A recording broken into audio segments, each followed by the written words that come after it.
Assalamualaikum warahmatullahi wabarakatuh. Saya Umayyah Nur Jamilah dari kelas B2 Prodi PGSD dengan nomor induk mahasiswa 21060025. Di video kali ini saya akan mereview materi dan menjelaskan sedikit hasil wawancara mengenai sumber dan media berbasis IT. Nah, yang pertama yaitu materi mengenai teknologi informasi dalam pembelajaran. Apa sih teknologi itu? Nah, teknologi informasi itu merupakan suatu hal yang membantu manusia membuat, mengubah, menyimpan, mengkomunikasikan, dan menyebarkan informasi. Adapun menurut beberapa para ahli, yaitu teknologi informasi serangkaian tahap atau penanganan informasi yang meliputi penciptaan sumber-sumber informasi, pemeliharaan atau saluran informasi, penerimaan informasi secara selektif. Kemajuan pengetahuan teknologi ini memiliki pengaruh yang sangat besar dalam pembelajaran. Pendidikan ini sebagai salah satu bagian yang tidak dapat dipisahkan dari proses kehidupan manusia ya tentunya. Dengan teknologi juga seiring perkembangan zaman itu sangatlah penting. Mengapa sih teknologi itu penting dalam pendidikan? Nah, dalam pendidikan yang modern saat ini diperlukan adanya interpretasi teknologi informasi untuk mendukung pelaksanaan kegiatan pembelajaran baik di tingkat sekolah maupun perguruan tinggi. Sedangkan di era globalisasi ini, pendidikan itu perlu beradaptasi dengan perubahan pola pikir dan kebutuhan yang serba cepat, praktis, dan tepat. Kehadiran teknologi informasi ini mampu melayani kebutuhan tersebut. Dengan teknologi informasi, siswa juga dapat mengakses banyak informasi secara luas melalui pemanfaatan teknologi itu, khususnya internet ya. Nah, internet ini menjadi interaksi antara siswa dan guru juga menjadi lebih fleksibel dan leluasa. Adapun peranan teknologi informasi, apa saja sih peran teknologi informasi itu? Nah, yang pertama itu sebagai sarana yang membantu dan melengkapi proses belajar mengajar secara praktis dan modern. Yang kedua, teknologi informasi dan komunikasi ini bertindak sebagai wahana pembelajaran untuk menyampaikan materi pendidikan secara tepat serta efisien. Kemudian yang ketiga, sebagai sarana yang membantu mengambil, mengolah, menyimpan, hingga menyajikan data dengan cepat, tepat, dan efisien. Adapun manfaat dari teknologi informasi dalam pembelajaran. Apa saja sih manfaat teknologi informasi dalam pembelajaran? Yang pertama itu ada menyediakan media pembelajaran yang bervariasi. Manfaat yang kedua itu mengakses materi tanpa batas. Manfaat yang ketiga, materi pembelajaran ini lebih menarik. Manfaat yang keempat, metode mengajar tidak monoton. Yang kelima, fleksibilitas aktivitas mengajar. Yang selanjutnya, meningkatkan minat siswa untuk belajar. Dan yang terakhir, manfaat dari teknologi informasi dalam pembelajaran itu yaitu meningkatkan kualitas pendidikan. Kita beralih ke materi yang kedua, yaitu mengenai teknologi informasi sebagai inovasi pembelajaran di SD ataupun di MI. Yang pertama ada pengertian inovasi pembelajaran. Inovasi itu apa sih?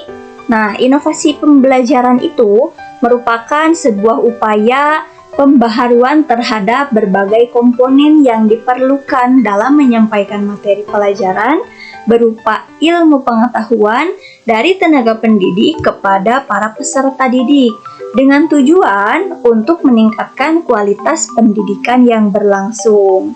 Perlunya inovasi dalam dunia pembelajaran itu apa? Nah, dengan adanya inovasi pembelajaran ini, maka proses kegiatan belajar mengajar dapat berjalan dengan lancar, kondusif, dan kreatif, sehingga dapat menumbuhkan semangat belajar peserta didik. Dan juga tercapainya tujuan pembelajaran pada akhirnya dapat meningkatkan prestasi belajar peserta didik. Inovasi juga dapat digambarkan sebagai upaya peningkatan pemikiran dan kaitannya dalam proses pembelajaran sebagai penghasilan produk ya. Penghasilan produk atau kaidah yang baru ke arah pelaksanaan kurikulum.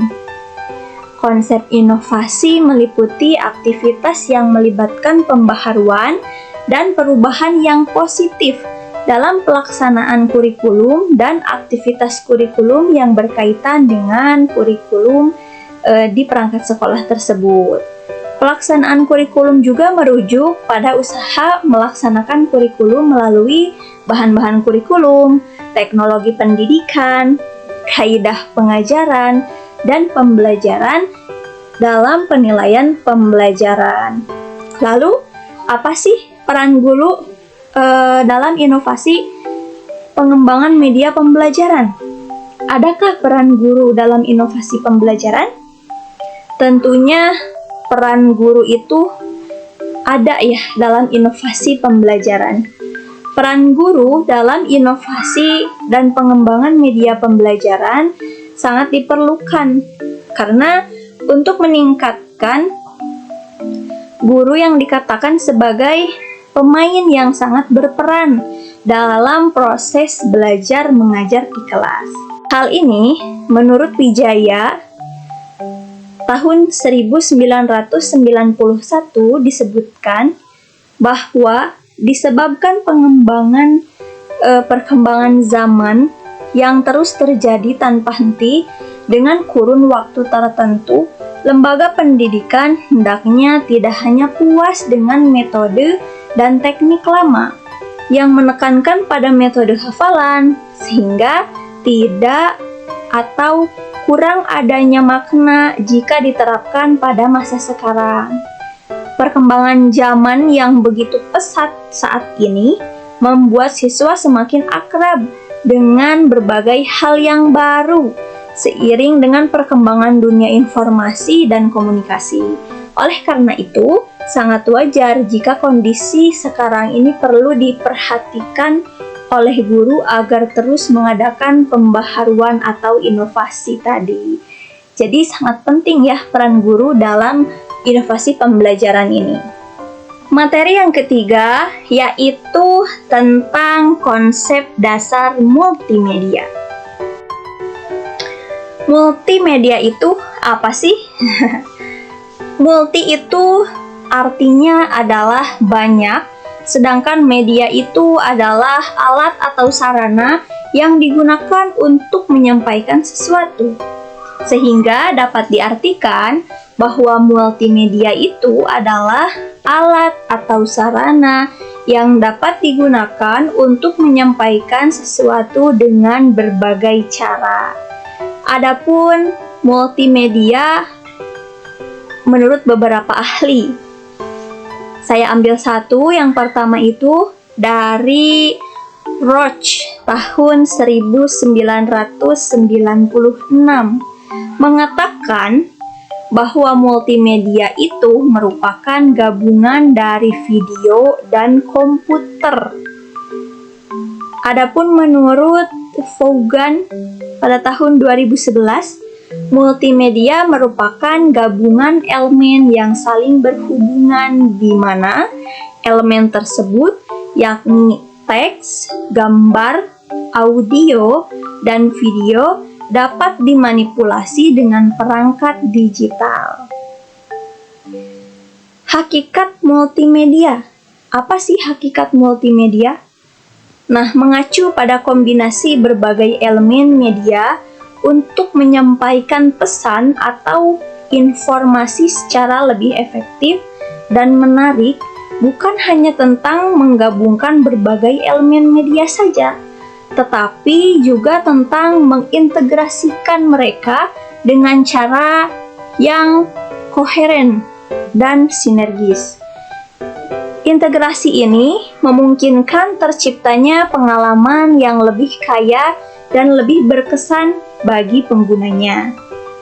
Saat ini, multimedia tidak hanya terbatas pada komputer saja, tetapi juga dapat digunakan pada perangkat mobile seperti smartphone dan tablet. Penggunaan multimedia yang tepat dapat membantu meningkatkan kualitas belajar dan komunikasi dalam berbagai bidang. Adapun komponen multimedia. Yang pertama itu gambar. Udah jelas sekali ya. Pasti sudah tahu yang namanya gambar. Gambar ini memiliki peran yang sangat penting dalam pembelajaran di SD. Untuk apa? Untuk membantu memperjelas konsep, memvisualisasikan objek, atau memperkaya pengalaman belajar. Nah, gambar yang menarik dan relevan dapat membantu anak-anak dalam memahami informasi dengan lebih baik. Komponen yang kedua yaitu audio. Komponen audio dalam pembelajaran di SD dapat berupa rekaman suara narator, musik latar, atau efek suara yang mendukung pembelajaran. Audio ini juga dapat digunakan untuk membacakan teks, menyajikan informasi tambahan, atau menambahkan unsur keceriaan dalam pembelajaran. Komponen multimedia yang ketiga yaitu video. Video yang disesuaikan dengan pemahaman anak-anak dapat membantu menyampaikan informasi dengan cara yang dinamis dan menarik. Contohnya seperti video animasi, presentasi singkat, atau demonstrasi praktik dapat membantu memperjelas konsep yang sulit dan apapun yang dipahami hanya dengan teks atau gambar. Materi yang keempat yaitu pemanfaatan multimedia dalam dunia pendidikan. Sudah dijelaskan tadi bahwasannya multimedia itu adalah integrasi dari beberapa komponen seperti teks, audio, video, animasi, dan gambar. Yang selanjutnya pemanfaatan multimedia dalam pembelajaran. Pemanfaatan multimedia atau media information and communication technology yang sering kita sebut dengan ICT mungkin ya. Dalam pembelajaran di sekolah semakin ramai dan diterapkan di berbagai sekolah. Pemanfaatan ICT ini diperlukan dalam rangka efektivitas dan efisiensi pembelajaran. Artinya apa? Artinya tidak menutup kemungkinan di tahun-tahun yang akan datang materi, tugas ditransfer melalui ICT. ICT dalam pembelajaran dapat menjadi dua peran. Yang pertama sebagai media presentasi pembelajaran, misalkan berbentuk slide PowerPoint dan atau animasi dengan program Flash.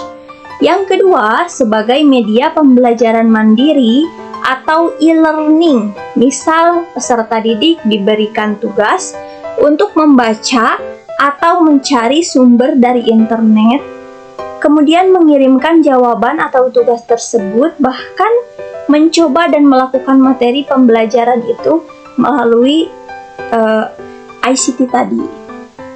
Cara mengimplementasikan ICT di sekolah. Ada berbagai cara nih. Yang pertama, menyediakan kebutuhan perangkat TIK, misalnya fasilitas komputer, proyektor, dan sambungan internet yang dapat dimanfaatkan oleh guru, karyawan, maupun siswa. Cara yang kedua, kemudahan dalam mengakses sistem jaringan bagi guru, karyawan, dan siswa. Kemudian yang ketiga, implementasi di tingkat guru melalui pelantikan terprogram dan berkesinambungan dengan sistem e-learning. Yang keempat, menyediakan tenaga khusus TIK yang kompeten dan mampu mengkoordinasi perangkat TIK. Yang kelima, membuat sistem jaringan terpadu berbasis TIK dalam menyelenggarakan program pendidikan, misalnya pembuatan web sekolah. Adapun fungsi dari ICT, fungsinya apa sih ICT itu? Nah, ICT itu berfungsi sebagai pengumpulan dan penyimpanan data, kemudian pemrosesan dan analisis data, kemudian komunikasi dan kolaborasi, kemudian akses informasi, dan fungsi yang terakhir, meningkatkan efisiensi dan produktivitas. Materi selanjutnya yaitu dampak implementasi multimedia dalam pembelajaran. Ada bentuk-bentuk multimedia dalam pembelajaran. Yang pertama tutorial, yang kedua drill and practice, yang ketiga simulasi, yang keempat percobaan atau eksperimen, dan yang kelima yaitu permainan. Kemudian, multimedia sebagai penunjang pembelajaran. Media pendidikan yang bisa digunakan dalam proses belajar mengajar.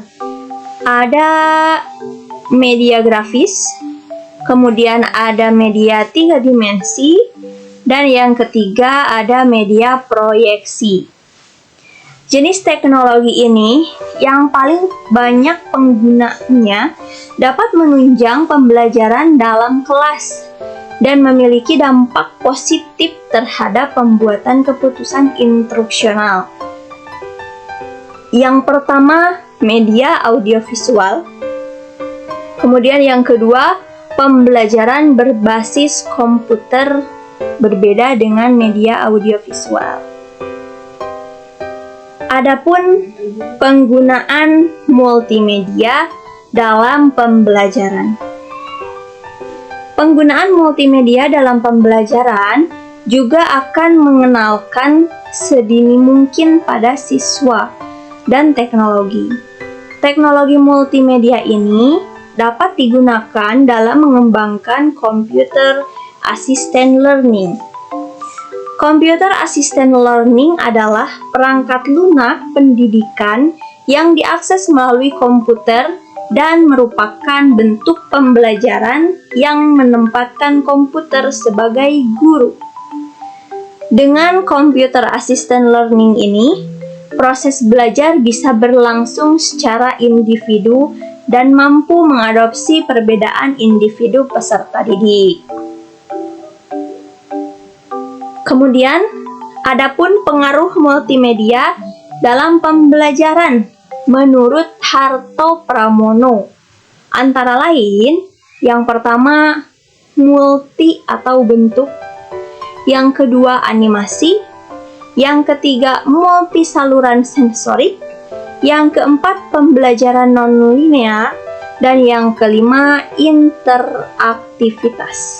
Materi yang terakhir yaitu pengembangan media berbasis information, communication, and technology, atau kita sering manggilnya itu dengan ICT. Yang pertama ada pengertian media pembelajaran. Tadi kita sudah membahas mengenai media pembelajaran. Media itu berasal dari bahasa Latin, medius, yang secara harfiah berarti tengah, perantara, atau pengantar.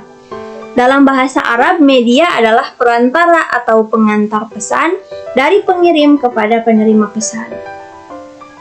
Gerlach dan Eli pada tahun 1971 mengatakan bahwa media apabila dipahami secara garis besar adalah manusia materi, atau kejadian yang membangun kondisi yang membuat siswa mampu memperoleh pengetahuan, keterampilan, atau sikap. Perkembangan media pembelajaran berbasis ICT.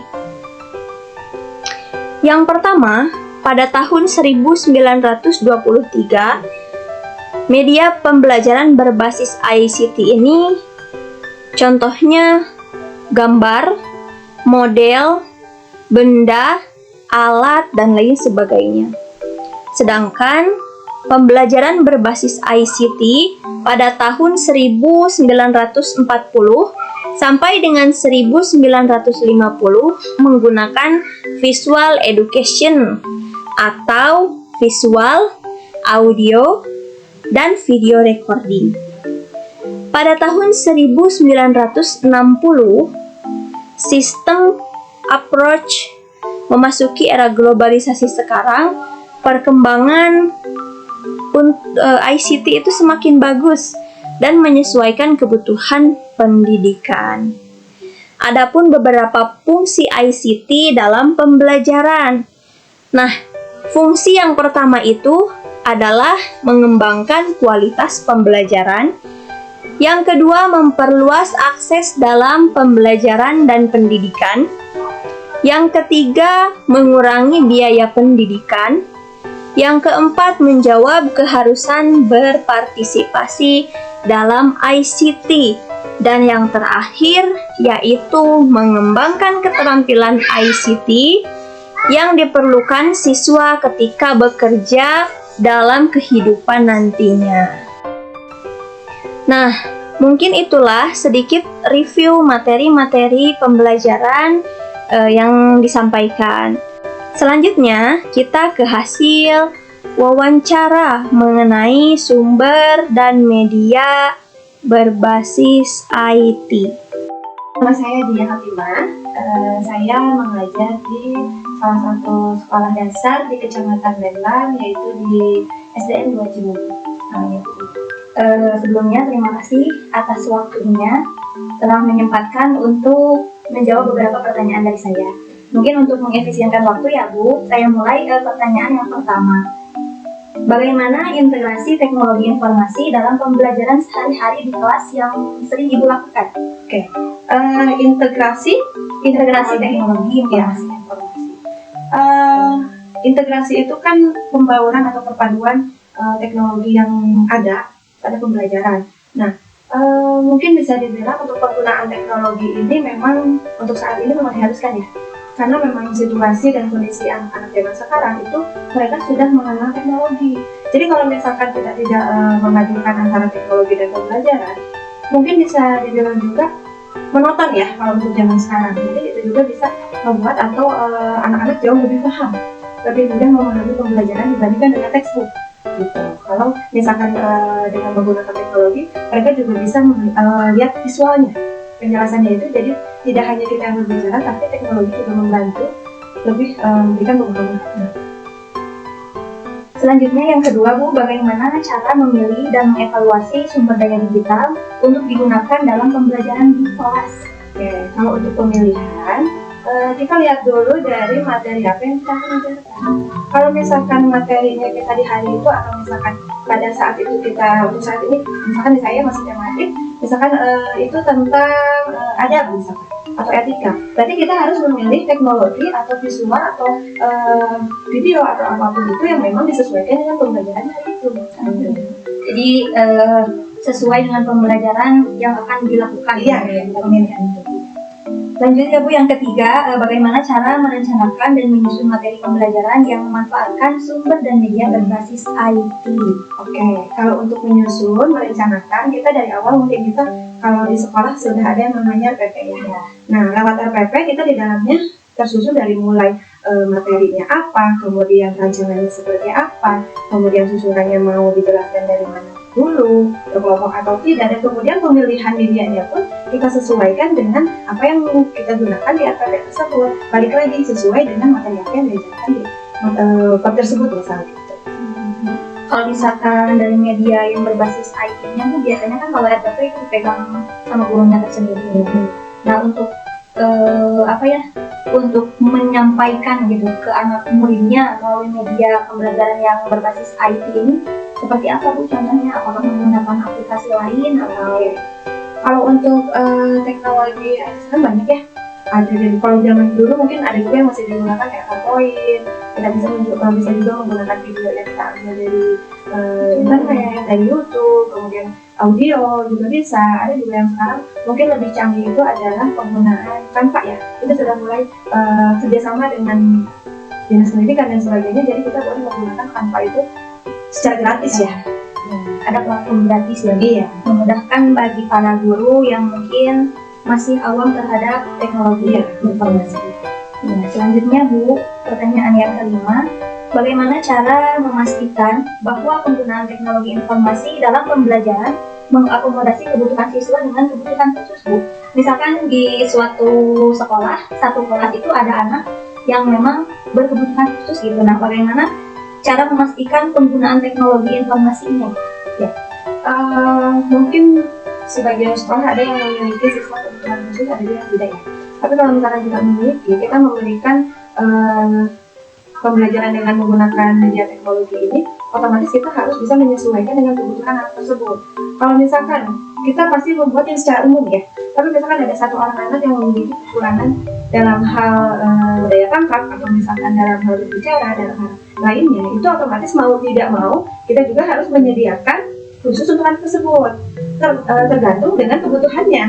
Ya, berarti itu secara tidak direncanakan ya Bu? Iya, karena yang direncanakan itu kan umum gitu. Iya, karena yang direncanakan pasti umum. Kalau secara khususnya, ya mau tidak mau karena kita harus memberikan pemahaman terhadap anak, tapi ada anak yang kekurangan, ya kita harus bisa juga begitu supaya anak tersebut paham. Memang mungkin sedikit dibedakan, tapi bukan maksud untuk diskriminasi, tapi memang kebutuhannya kan yang berbeda. Gitu. Ya, selanjutnya Bu, bagaimana cara menyesuaikan penggunaan teknologi dengan gaya belajar yang berbeda di antara siswa? Nah, ini memang kemauan anak, gaya belajar anak itu beda-beda ya. Apalagi zaman sekarang gitu ya, anak-anak sudah mulai paham dengan yang namanya teknologi. Mungkin sebagian anak ada yang tidak paham karena orang tuanya sebagian yang tidak mengizinkan dan sebagainya. Tapi kita ambil yang paling mudah anak sukai, gitu. Kayak misalkan kalau saya di kelas, yang paling disukai anak kita lebih ke video atau visual yang terlihat daripada hanya misalkan mendengarkan atau apa. Kalau misalkan monoton, untuk anak zaman sekarang itu mereka malah jauh lebih bisa dibilang lebih pintar kalau soal teknologi ya. Jadi kita juga harus pintar-pintar juga ngakarin gimana supaya anak tidak jenuh itu terutama. Jadi kalau saya lebih banyak menggunakan terutama sekarang yang teknologi atau aplikasi platform yang Canva itu, karena di sana mirip seperti PowerPoint, tapi jauh lebih inovatifnya ada, variasinya ada, jadi anak tidak jenuh. Jadi visualnya ya sangat terlihat gitu. Hingga namanya anak ya di sekolah dasar, visual itu lebih penting ya. Itu karena lewat gambar itu mereka jauh lebih mudah pahamnya. Gitu. Bu, apakah ada kendala atau hambatan dalam pembuatan maupun penerapan media yang Ibu ajarkan gitu Bu, yang Ibu ajarkan dalam pembelajaran? Kalau untuk penggunaan media ya terutama, itu balik lagi ke sekolah ya. Kadang kita kan kalau menggunakan media memerlukan beberapa alat ya. Terutama ada alat yang proyektor, kemudian kita perlu speaker dan sebagainya. Karena kan kalau tidak ada itu, walaupun kita bawa istilahnya medianya, itu nggak akan bisa. Dan sedangkan contohnya di sekolah saya, itu tidak semua kelas terpasang proyektor. Jadi kalau misalkan ada beberapa kelas yang terpasang langsung di kelas, ada beberapa yang memang secara bergantian. Nah mungkin kendala saya untuk adil alat itu hanya itu, karena pada saat itu misalkan bisa saja alat tersebut digunakan oleh kelas lain. Nah kalau untuk di kelasnya sendiri, terutama ke anak-anak, itu kalau untuk zaman sekarang ya anak-anak itu lebih ngerti ya. Jadi terkadang mereka tuh malah kalau misalkan kita kasih visualnya apa, mereka Bu, kenapa visualnya seperti ini, seperti itu. Banyak komentar karena mereka mungkin sudah mengetahui terlebih dulu. Iya, karena kan kalau untuk sekarang tiap anak punya gadget masing-masing ya, punya handphone masing-masing, jadi mereka pun lebih tahu begitu. Banyak akses. Iya, jadi sebelum kita jelaskan, jadi mereka tuh kok Bu kayaknya gini ya, kenapa gini, kenapa gitu, lebih baik ini Bu. Atau misalkan kita kasih tontonan apa, mereka ini Nah, dari hambatan-hambatan yang barusan Ibu bicarakan ya Bu, apakah ada solusi dari hambatan tersebut Bu, baik itu dari sekolah maupun dari diri Ibu pribadi? Oke, kalau misalkan untuk respon dulu ya, mungkin kita bisa kalau pengadaan penanaman baru ya, itu mungkin memang harus didiskusikan dulu dengan sekolah dan sebagainya. Mungkin kita kalau untuk solusinya adalah mungkin ada diskusi antara guru dengan guru untuk penggunaan. Jadi misalnya jadwal, ya Fleksibilitas waktu. ya, jadi kapan digunakan di kelas lain dan sebagainya, itu mungkin untuk sekolah. Kalau untuk anak-anak sendiri, kita mungkin solusinya adalah menyesuaikan, mau tidak mau kita istilahnya seperti terjun ke dunia mereka ya. Pada saat itu mereka sedang seperti apa kondisi yang mereka tahunya, kemudian supaya mereka juga menangkapnya, oh ini nih lagi booming zaman sekarang ya, mau nggak mau kita juga harus ngikutin gitu, supaya anak juga menarik, nggak jenuh, nggak monoton dan sebagainya. Jadi anak apa ya bisa dibilangnya itu lebih tertarik gitu ketika kita menjelaskan sesuatu. Nah, mungkin itulah sedikit cuplikan wawancara mengenai sumber dan media berbasis IT.